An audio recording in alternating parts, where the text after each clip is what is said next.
చంద్రబాబు నాయుడు గారు ఓడిపోక ముందే ఆయన ప్రభుత్వంలో ఉండంగానే ఇవాళ గోపన్పల్లి మనకిప్పుడు ఫైనాన్షియల్ డిస్ట్రిక్ట్ పక్కనే ఉన్న ప్రాంతం గోపన్పల్లి అక్కడ 580 ఎకరాల భూసేకరణకు నోటీసులు కూడా ఆనాడు ప్రభుత్వం ఇవ్వడం జరిగింది రెవెన్యూ డిపార్ట్మెంట్ ద్వారా. దేనికి?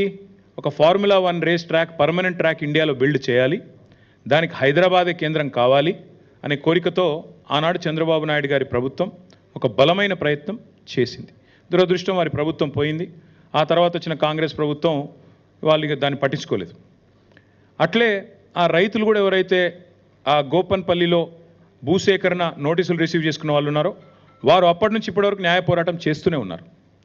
ఆ రైతుల్లో ఒక ఆయన రేవంత్ రెడ్డి కూడా ఉన్నాడు. ఈరోజు ముఖ్యమంత్రిగా ఉన్న రేవంత్ రెడ్డికి కూడా అక్కడ 15 ఎకరాల భూమి ఉంది. సో ఇప్పుడు నేను చెప్పే స్టోరీ అంతా రేవంత్ రెడ్డికి కూడా ఎరికే.